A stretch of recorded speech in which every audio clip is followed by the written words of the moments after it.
Okay. You guys familiar with mass spectrometry, the basics? You understand electrospray and all that kind of stuff? Do you want to just hit more? Why don't you just go through the whole spiel? Okay. Okay. I think it's too boring. Let me know. Okay, mass spec is fairly simple. It's GMSD. We're going to generate ions, we're going to move ions, we're going to select ions, and we're going to detect ions. So first of all, we got to start off with the ion trap, and then we're getting into how the FT affects it. Okay. Remembering this instrument is actually two separate mass spectrometers with two separate onboard data systems that connect to a third data system. Okay. So it's integrated, but they each can be operated independently of each other.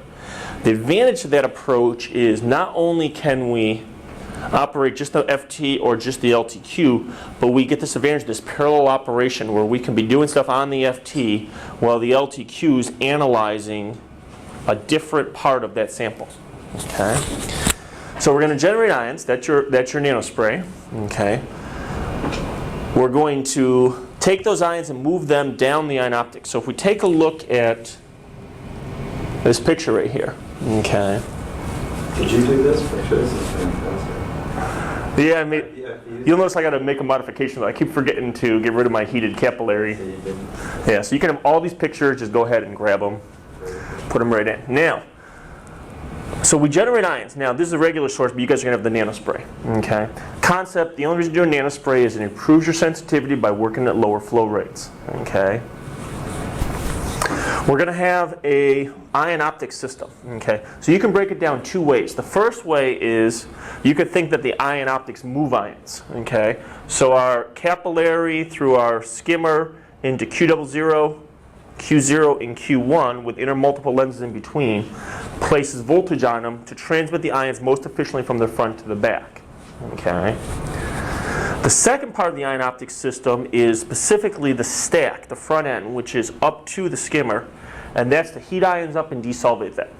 Okay, so that's how we remove our buffer sample mobile phase from our actual analyte ions. Okay, generally we find about 200 degrees is where most peptides desolvate best with the ion transfer tube.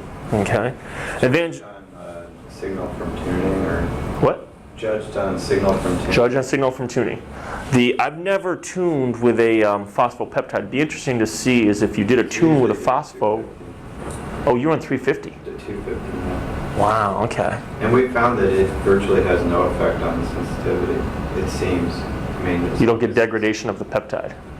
I don't know. I mean, I haven't seen. You mean in the just MS full scan MS? You see? No, we haven't. Okay. As far as I know. Okay. That's cool. Usually we run about 200 degrees. Once the ions come out of the ion transfer tube, they're bent into the skimmer, and that's where we get our first separation of your neutral mobile phase that got desolvated from the actual ions. Okay? That's going to put a dot on the skimmer, and that dot is the lifetime to how often you clean the instrument, depending on what your skimmer looks like. Okay?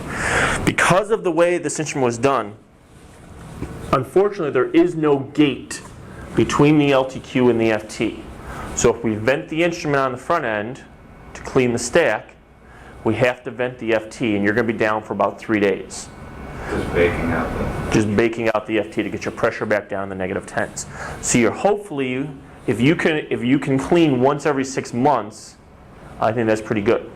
Okay. We got the ion optics to transmit. We got our LTQ to do our trapping of ions, our mass selection, our isolation, our fragmentation. Okay. And then we have a left and right detector to count the ions and adjust our automatic gain control. And you guys said you don't have ECD or IRMPD or anything? No. No, okay. So that's a way to do MSMS on the FT. Okay? Okay. Okay, we're going to do an electrospray. Specifically, we're doing nanospray, and this is just the thermal holder. Okay. All it is, all we really, yeah, so that way there's no chance to touch the voltage. Okay. If you're in industry, you have to show that you can't touch the voltage without a special tool, meaning a box opening things up. Okay. Really, all you need is some way to move the stage around, and basically an alligator clip to hook to your voltage source. So is this platinum wire or is it coated tip? It's gold. It's a gold wire. Into the flow. Into the flow. Yeah. Yep. So it's the same. Same exact. We use an upchurch T instead of the upchurch cross. No difference. Okay. The concept to electrospray is you push a liquid through a fine opening. Okay. Generally, about the only characteristic you really have to worry is you want to have as square an end as possible. You're going to electrospray from the first point. So when you pull and break, if you end up with the jaggedies, you're going to be spraying it off angle. Okay. If without the electricity, you merely drip out the end, or you hose out at high enough pressure. Okay. When we apply a voltage, and generally with ESI we're up at 4,000 or 5,000 volts. With the nanospray, you're probably down 12 to 1,800 volts, 2,000. Okay. What we observe when we apply the voltage is that end drip pulls out into a fine thread. Okay. It's always drawn like this, but I've never actually seen it. It usually looks much more like a teardrop. Okay. That teardrop pulls out into a thread. That thread becomes long and unstable and breaks off droplets. We call it a Taylor cone after G.I. Taylor, who invented this kind of stuff. Okay. Electrospray originally came from Malcolm Dole, who was a molecular beams guy. Okay. He didn't get the Nobel Prize. He did not get the Nobel Prize. The problem was he invented the technique, but he couldn't explain the ions he was seeing. He couldn't grasp the concept of multiple charging. Okay, this guy was a very small molecule guy. He just couldn't grasp it. So in the mid 80s, early 80s, 83, 84, a postdoc of John Fenn, Craig Whitehouse, goes with Fenn. They hook up and they redevelop it, the technique. Okay, and Fenn ends up winning the Nobel Prize with Koichi Tanaka. Thank you. He could have get for his MALDI work. These droplets break off and fly through space. They enter the mass spectrometer, number one, because they have a net positive charge. Number two, because the instrument's under vacuum, they get sucked in. Okay? There's two kind of theories. Mainly the work of Kabarle or Irabarne is one theory, and the work of Dole-Fenn is another theory. Basically, the Dole-Fenn guys kind of imagine this droplet containing multiple analytes. Okay? It gets desolvated and starts shrinking while retaining charge. There's so much charge on the surface, the droplet just explodes into baby droplets. Okay? They get further desolved to leave behind charged analyte. Depending upon the conformation of the peptide and the amount of protons near it at the point of desolvation, we end up with multiple charging.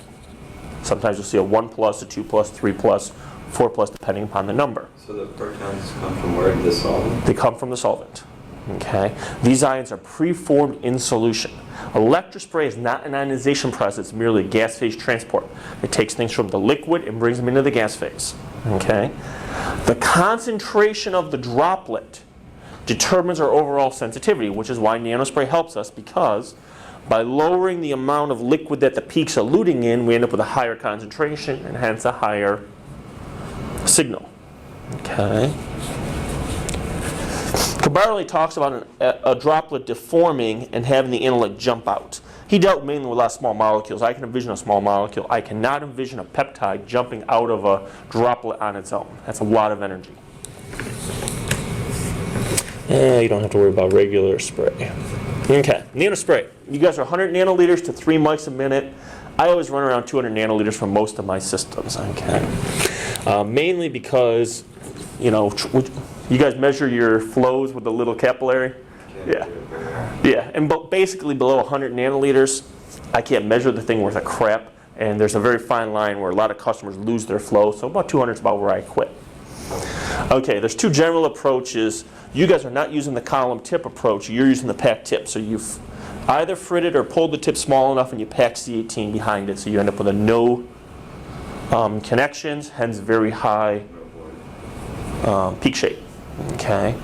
The best guys do about 10 to 12 seconds at base. Okay. At 200. At 200. When you go lower, you probably are probably getting a wider peak. Okay, we're not going to do APCI. So, questions? yeah, there's in the tune settings, there's this checkbox. I think is it tune?